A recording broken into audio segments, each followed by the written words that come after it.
ils s'offrent un moment hors du temps. Régis, est-ce que ça te dirait de piloter un petit peu? Un baptême de l'air très attendu par les résidents de l'EHPAD de Ribérac. Sur le tarmac, l'excitation se fait sentir. Ce que Jacques attend particulièrement, La beauté du paysage, et puis voir l'endroit où c'est que je suis né.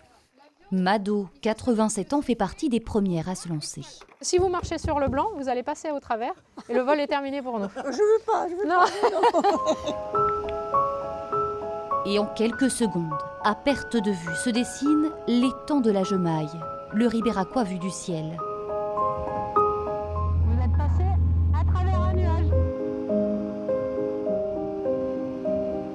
Et dans l'étendue du paysage, l'EHPAD est sûrement là au loin, tout petit.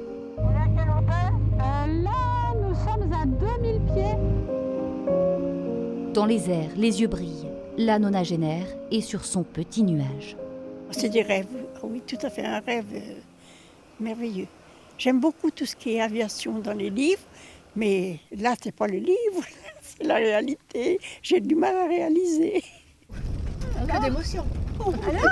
Alors C'est magnifique parce qu'arriver à 90 ans et de se dire je vais pouvoir enfin faire mon baptême de l'air, c'est inimaginable, quoi. Et puis vous voyez le sourire qu'ils ont, c'est ça, c'est que du bonheur pour tout le monde. D'autres résidents de l'EHPAD préfèrent garder les pieds sur terre, mais ils profitent de ce moment pour partager des anecdotes avec les instructeurs.